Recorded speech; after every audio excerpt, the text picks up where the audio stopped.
Hello, all you hardcores out there. How you doing? We've got a special treat for you today. He's back. Women love him. Men want to be him. It's Kent from Belfast in Northern Ireland. How are you doing, Kent, lad? How you doing, Russell? You keeping well? I'm doing my best, lad. I'm doing my best.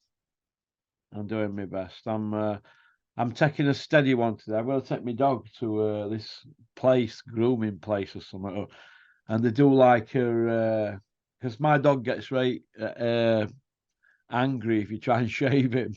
So we've tried all sorts, tablets, counselling, uh, all sorts, and in end up taking them to Eilish Strong. So I take his place at Rotherham, right? And charging me nearly 140 quid, right, to put him to sleep and shave him, and they're not even proper groomers. So I do it because he's like got an heart murmur, you know what I mean, kind of thing. So I don't want to get him stressed out. Yeah. Uh, I can explain it. We've took him over day, and they've gone now. He's gone to bite us, and he'll have to come back in another week. So I've gone all right, but it's not 138 quid no more. What is it? It's 230. They put it up. 230 quid. They Flip put it me. up here. I've got paperwork here. £91 60. £91 35p. Where do they get that from in the space of 7 months?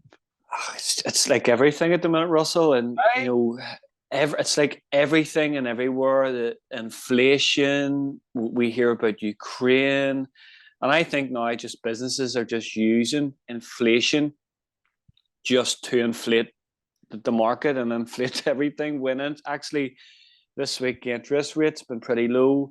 The price of gas has been pretty low. Petrol's, the wholesale price of petrol is really low, but it's still really high. It's just no, consumerism at its highest. And the government, it's a joke. Listen, I'm not going to get into it because we could be here for 2 hours and let me just say this to talking about it. all them people that have got dogs. I've got this other dog now, I know, Roxy, this pedigree poodle thing, like little toy poodle thing that dives about like a kangaroo. So I took it up there, 40 quid to have a consultation thing, looking at her ears, and went back a second time. Oh, it's no, it's happening. 60 quid.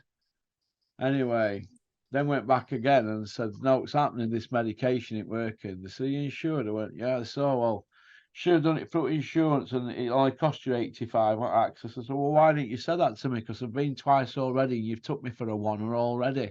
Can we have that on insurance? Can you swap it over? They went, oh, no, can't do that. I said, you people, you remind me of accountants, traffic wardens, prison screws, and police. Gangsters, a lot of them. Gangsters. Pet vet at Rotherham are gangsters. Gangsters, mate. They all Well, at least they at all least are. you're doing your best for your dogs, and you're trying to treat and look after them, which is good. So at least the dogs are getting the care that they need, and you're looking after them, Russell. It's a con, mate. Hey, listen, do you know it's an extra fiver a month if your dog's a pedigree? That's what you're on about, 15 quid a month. It's a tenner for Rocky because now we've been taking 15 a month for 2 years for Rocky now. I goes, oh, it used to be a tenner. It's a continuous thing out your bank, innit? I said, so how come it's 15 for this one and it's only a pup? She's gone, yeah, this pedigree start at 15. So me going in, she goes, what dog is that? I goes, oh, it's a pedigree. Like a prat that I am. If you don't know script with these people, you know this, do you know what I think it is? I think it's a government scam, these vets, because they're charging prices like that you pay for consultations for us. You Right. grab a consultation, say Yeah. in Elements and Donna say, can you tell me about this? They're charging 90 quid for about an hour's chat. And then they'll tell you how much it is for op. These are just like them.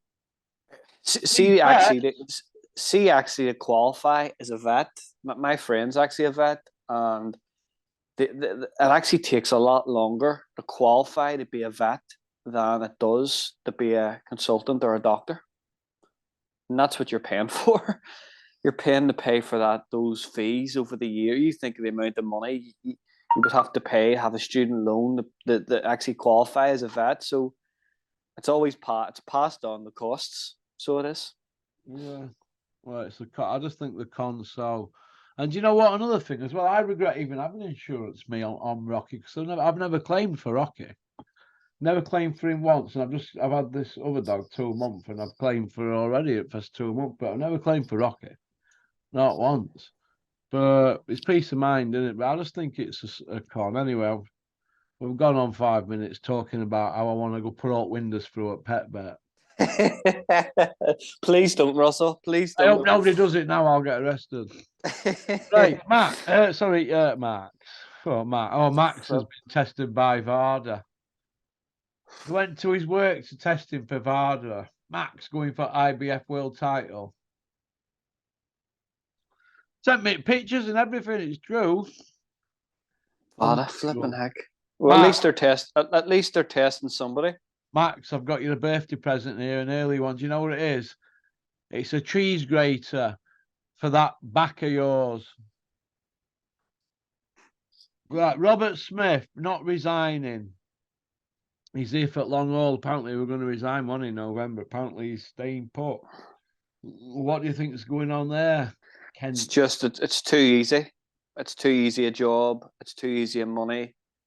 It's a lifestyle. It's not a job. It's just too easy for him. Why? You know, if you were on that type of money and you were getting those expenses and you had to answer to absolutely nobody, you made the rules up as you go along, and you don't answer to anybody, as I've just said. Free gratis, Kent. It's free gratis. Why would you give that up? You'd be mad. It's free gratis. Free gratis, mate. That's it. I've got no time for it. It's like when Rico got all their accounts up, didn't it? Board's accounts. They were doing 18 grand a week on Big Living for a full year. Yeah, 18 grand a week, but they can't actually go and provide the boxers with training for when they retire. They can't even provide the boxers with financial planning, like an accountant or a business planner, a pension pot. They can't get the boxers free scans or even money off scans, bone scans. They can't do any of that. They can't even provide the boxers with nutritionists. You know, thinking about, you know, older fighters with nutritionists. Exactly, you know, they look at their weight, what weight they should be doing. They're an absolute joke. So they are. They don't govern. There's no governance of anything with the board. Right. They're a disgrace. Yarde Beterbiev, who you got? I think it's actually it's been compared this week to Hatton Kosciuszko, and I kind of don't see it like that. I don't see it in that realm. I see an extremely elite fighter in Beterbiev or whatever you call him. Elite fighter, 100% knockout rate. He's the only champion in world boxing at the minute with that rank, with that 100% KO ratio. He's an elite world class amateur with over 300 amateur fights. The guy's a monster. He is an absolute monster. I don't see him on the slide. Yes, Calm Johnson did drop him, but he came back and stopped him. He hasn't looked like he's been hurt from it. He is just an elite fighter. You know, he's fundamentally elite. You know, everything he does is elite. You know, he can box going forward. He can box going backwards. He can punch in combinations. His straight jab is like a jackhammer. His backhand has a lot of power. He punches in combinations. He does these great things in combinations where he'll throw maybe 4 or 5 shots with 3 late shots and 1 big punch in it. You know, that's elite. You know, he's an elite. Practicing that jab on YouTube. It's scary. It's that absolutely. Jab, when he went into that like ball thing, wasn't it? It was frightening, wasn't it? It's frightening, and I remember Joe saying this week, and Joe saying his in his arsenal, his most terrifying punch is the jab, and that's the shot that's going to be used most frequently. It's a brilliant fight. It's good from that Queensberry have brought over and willing to pay an elite fighter to come over, fight in one of their shows that's not on pay-per-view. It's like they've given something back from the fans, which is good. But I think Beterbiev has just got way too much for Anthony Yarde, way too much. I think Yarde, they're talking about what has Yarde got to do to beat Beterbiev. What does he have to do? Well, he has to be really compact, and it's going to get to a stage where he's going to have to same time punch with him, because if he's going to wait for spots, he's going to get hit back really hard. He's going to have to punch with Beterbiev, and that's going to be deadly. But if he just waits, he'll get absolutely ripped apart. It's an uphill challenge. It's brave that he's willing to step up and fight. Beterbiev, you look at the light heavyweights we have got in the UK, and nobody's stepping up to fight this guy. So it's admirable, but I can't see him beating Beterbiev. He's too good in every department, and he's got a lot of power. He's got that massive pedigree from the amateurs. It's going to be really tough to beat him. Yeah. If Bricktop pulls this off, though, I mean, for the septics that are saying Bricktop's not on his perch, it's neck and neck. Well, if he pulls this off, he's way ahead, isn't it, than Hearn? Yes, it's really smart, and I remember Dev Sani saying this week that he was comparing it, and he was saying, look, Frank doesn't get these wrong. Frank doesn't get these matches, when he'll bring a fighter over and they'll probably be on the slide, they'll not be at their best, and you'll see that the British fighter coming through and winning. I kind of don't see it like that. I haven't seen anything in Beterbiev's game that tells me that he's on the slide. He's, as I say, he's just a monster. He even looks like a monster, Russell. His head's massive. Yeah, he's just me. You even look at him, he looks like he's made out of granite. So he does. Absolute. Bob Ashley say if he were lifting him off at floor with pillars on in sparring, the uppercuts to his body, and Bob Ashley say for 3 stone heavier than him at the time. Yeah, he was a good fighter. I remember Big Bob dropping Tony Bellew. He should have won that fight. He should have. I remember I was in holiday at the time in Lanzarote, and it was on in one of the bars, and we were watching it, and the sound was down, and Big Bob Agite was just smashing Bellew about the place. But yeah, but Beterbiev is he's an absolute monster, and I think after this fight, what do you think of the outcome? We're not saying he's going to it's a foregone conclusion. Anything can happen in boxing, but what do you think of Callum Smith's chances if Beterbiev is successful tomorrow night? I think he'll put Callum Smith on planet Jupiter. Yeah, so do I. Is there anywhere actually further than Jupiter, Russell? Yeah, planet orbit where Max will end up if he fights Mark Bennett. I tell you what, Mark Bennett is a really good fight. Mark Bennett's a decent fighter. I've said to you before, I actually rate Mark Bennett, so I do. He's from Donny, isn't he? Yeah. Workshop, I think, somewhere up there. Max has got a deal with Dennis now, so Max is back. 1-1 he is on BoxRec. The breadcrumb. Well, Mark Bennett is a good fighter and a good heavyweight, and he gave Alan Bobic a couple of really good rounds, so he's a decent fighter. Yeah. All right, let's blast through these rest then. Dillian Whyte and Eddie Hearn, is there some beef there? Because Dillian's been coming out speaking, hasn't he? It's Dillian, and it's Dillian, and it really, you know, there's been beef there from day one. To be honest with you, What we had it, yeah.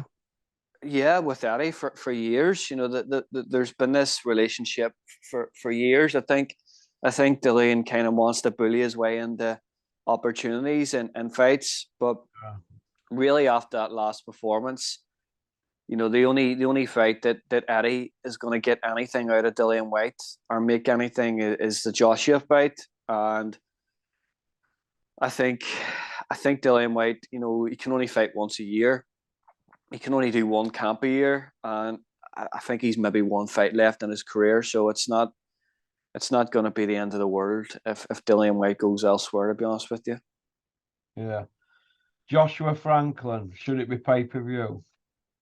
no, it definitely shouldn't be. I think Franklin is a better choice than Dempsey McKean. I think Dempsey McKean, no disrespect to Mark Tibbs, but Dempsey McKean's probably one of the worst heavyweights I've seen. You know, he's a heavyweight southpaw that punches like a flyweight.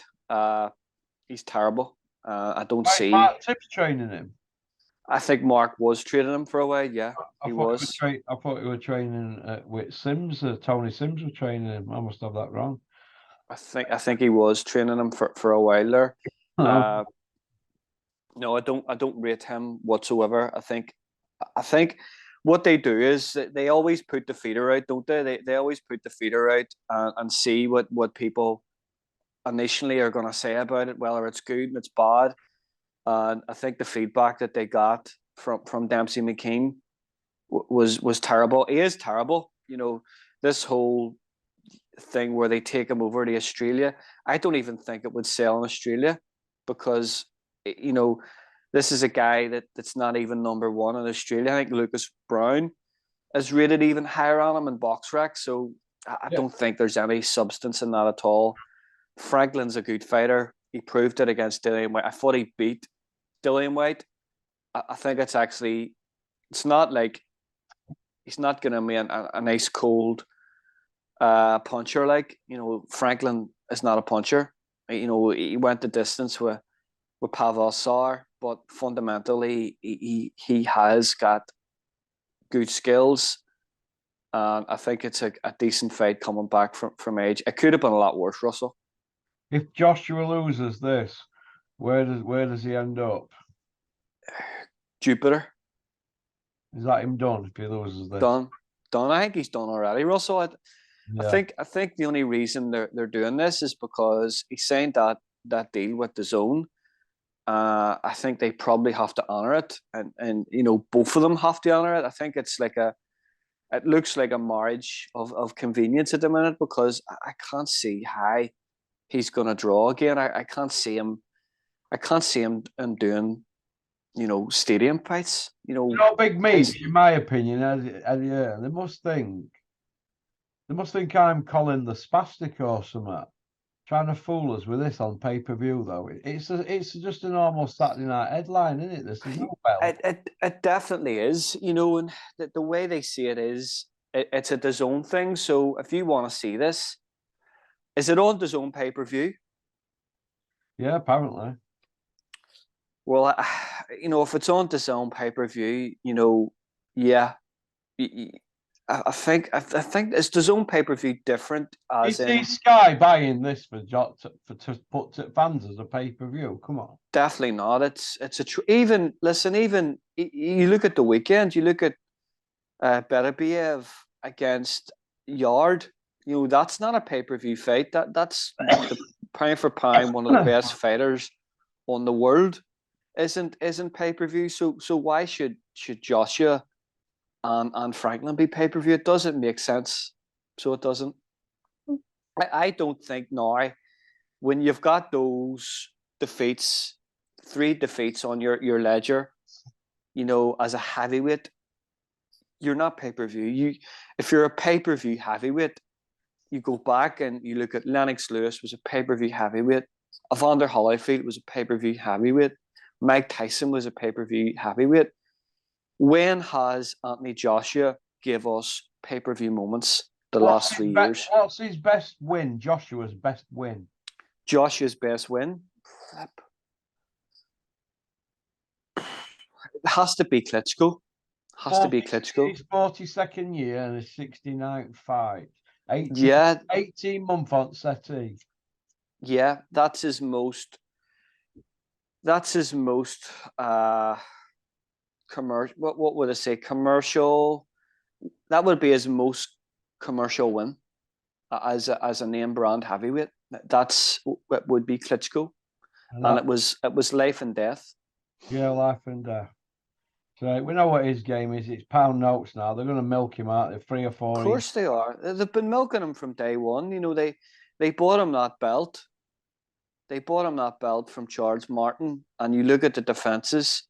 You know, you look at the time when Wilder was icing everyone, and you look at what we were having to pay and having to watch. It was always it's been that from day one. Yeah. All right then. Crusher Ben. Bruv, eating seats, bruv, beard transplants, bruv. Well, when you've been brought up in a church in Australia and you've lived in Spain, you've had a silver spoon in your mouth, you've never walked down a street in Ilford in your life, and you've been given everything in a plate, you're a private school kid. What on earth? Who gives him the right to criticize anyone's performance? You know, he's a drug cheat. He's failed 2 drugs tests, and he's no right to talk about anybody getting knocked out. You know, this is the guy that wanted to fight Chris Eubank Jr., wanted him down at 57, wouldn't let him rehydrate more than 160, and he was caught with a banned substance in his system twice. So I think he wants to shut his mouth and not talk about anyone. You know, this is a guy who's on talking and crying about mental health when he failed a drugs test and people were asking why.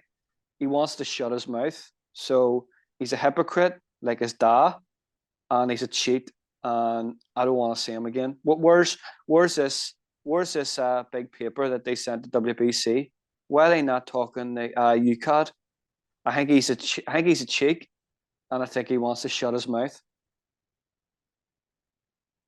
Kent going in hard there.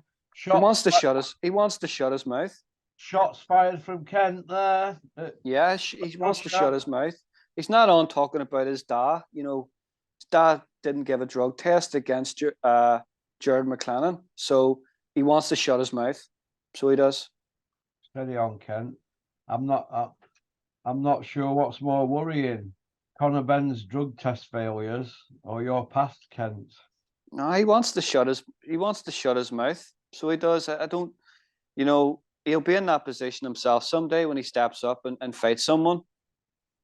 Could you imagine him against a Sussman? I'd pay £100 pay-per-view to see Conor Benn get wiped out. Maybe that's what he wants. Maybe he wants to be the Mayweather, you know, the pantomime villain. Maybe that's how they're going to market him now. Well, they need to market him some way because, you know, he's failed 2 drugs tests and he hasn't, you know, he's no license in the UK to fight. He'll probably run away somewhere like Australia or Dubai or somewhere else to fight and fight crop opposition the way he has been and maybe try and get a WBA regular or interim or something like that. But they want to hurry up about it. And the board are doing nothing.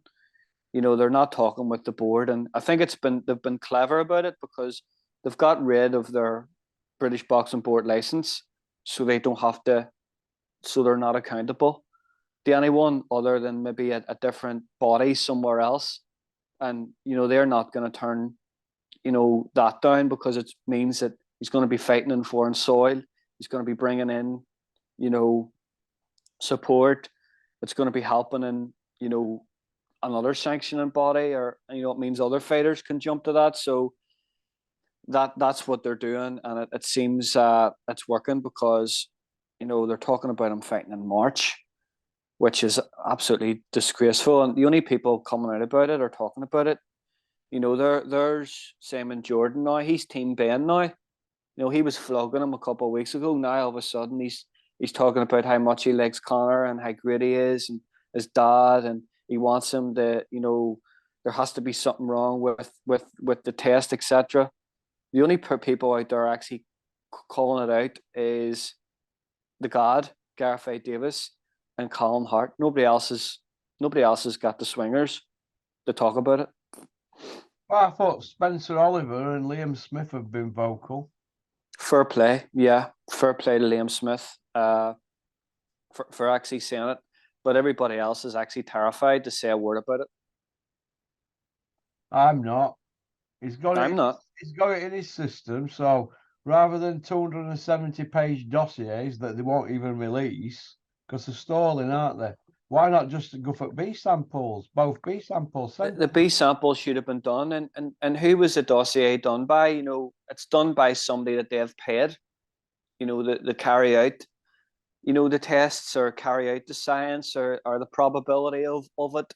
Yeah. You know, you could say that for every drug. You could say that about Ben Johnson at Seoul.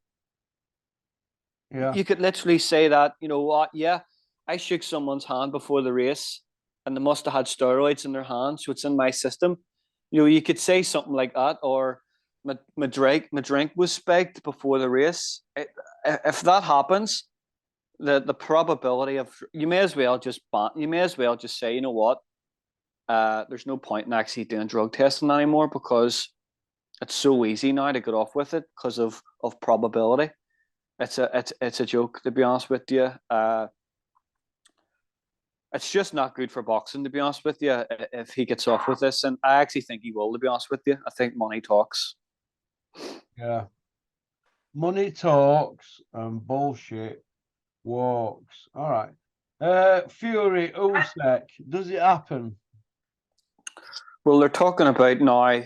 I seen the last week that Francis Ngannou has now parted ways with UFC. You know, he's been talking about doing a heavyweight fight and boxing for years now. So, listen, I wouldn't be surprised if Fury jumps in and has a fight, maybe with Ngannou. What, a non-title fight? Yeah, WBC would allow it. The WBC want Tyson Fury to have the belt. You know, they'll keep you. What you could have there is you could have a non-title fight, then Deontay Wilder and Ruiz, if it happens, will be for the interim belt. That's another sanctioning fee. Then the winner of possibly you could have the winner of the interim belt against Tyson Fury, which would be more likely Wilder. That fight could possibly happen in Wembley, and the winner of that could fight Usyk down the line. That's what could happen. But I think Usyk and Fury is massive. It's way too big. I think the only country in the world that's going to be big is UK. I don't think it's going to be big in America. A British fighter against a Ukrainian speaking heavyweight. I think the UK it would be massive, but anywhere else around the world, I think it would struggle to sell. Yeah.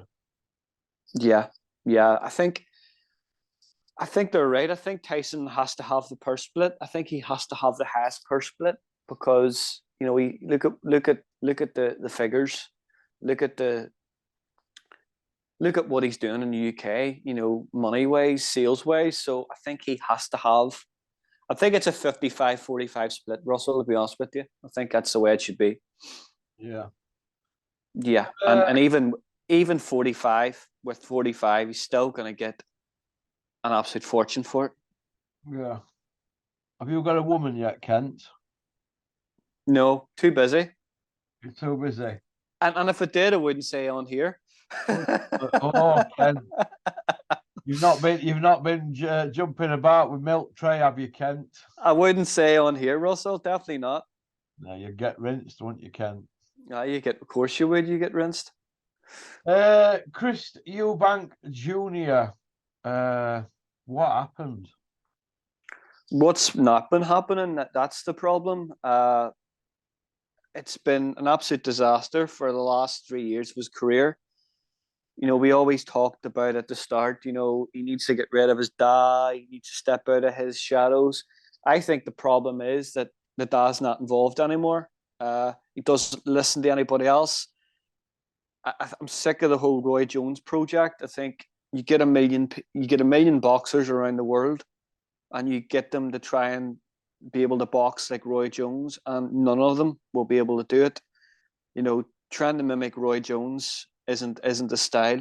It's not conventional. I don't think he's learned a thing off Roy Jones. I think he's regressed as a fighter.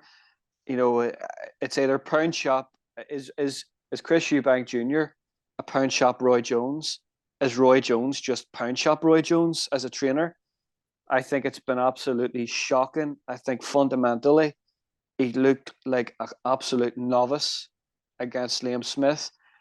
Liam Smith's fundamentally brilliant, top class amateur, ABA champion, world class professional, been a world champion.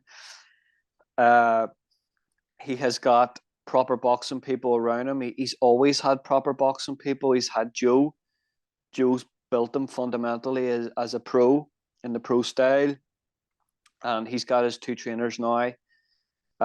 He's got what's this trainer called? Liam Smith. Liam Smith. There's McAnally, is it? There's Joe, and there's what's his cousin called, who is in camp with him, who works with Joe. So he's got that team around him. They're all boxing people. Where you look around Eubank's team, apart from his uncle Ronnie, there's nobody there that. See, Beefy can go pick his brother's brains, can't he? Because they're all world ranked fighters. Absolutely, every one of them guys is a top class boxing person. They've been brought up. The Smith family have been brought up as boxing people. It's in them. It's that working class.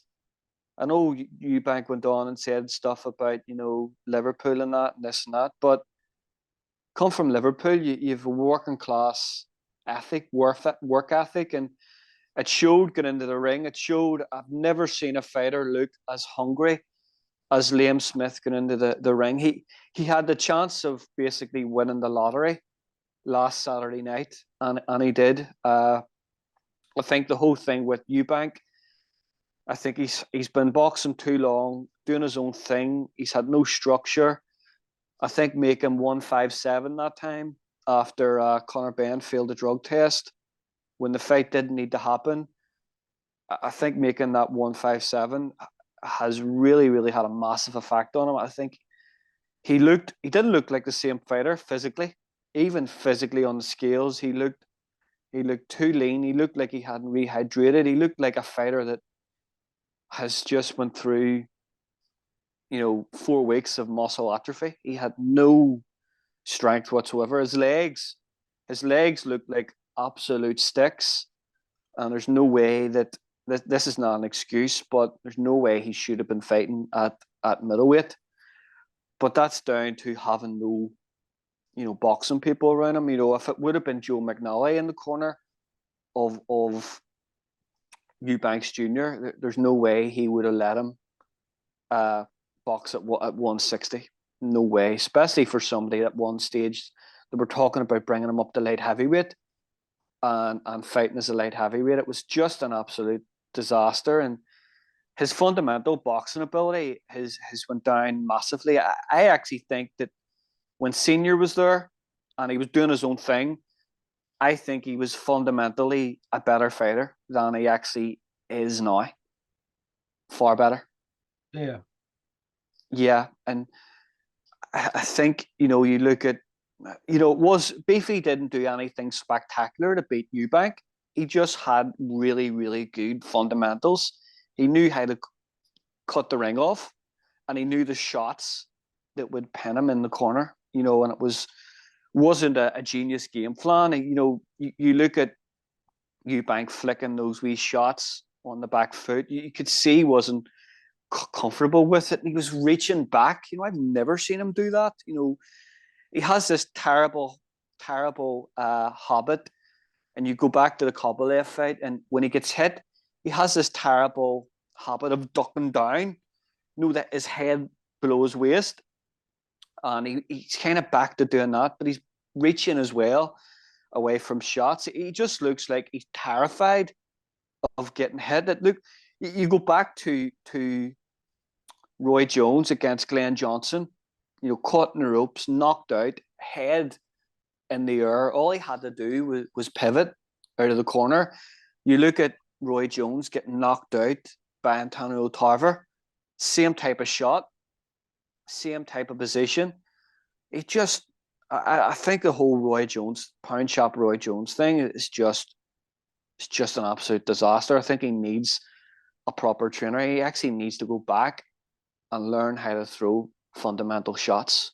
So he does. And you know what I liked about it? You know what I liked at the end of the fight? You've got Eubank, who is completely out of it. He's been stopped.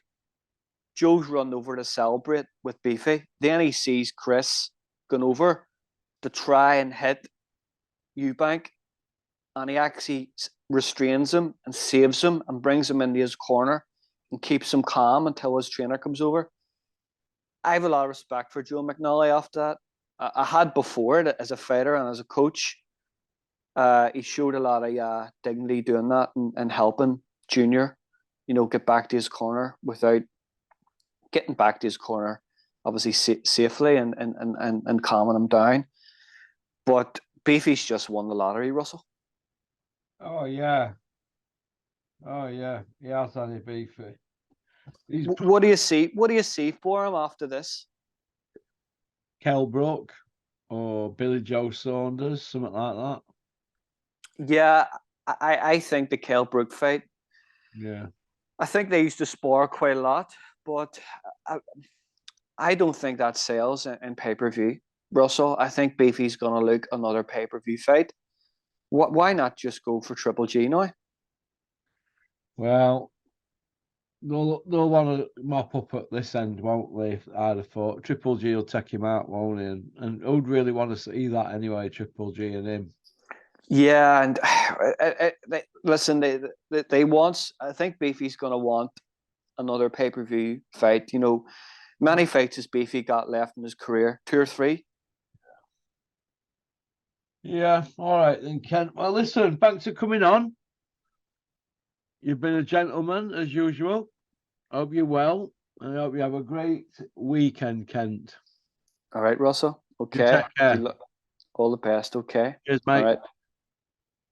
Bye. Porky's Corner is proud to be sponsored by Spartan Site Solutions. They are specialists in civil engineering and demolition contracts for the construction industry. Interested parties should visit their website or contact Porky's Corner for a referral at porkycorner@mail.com.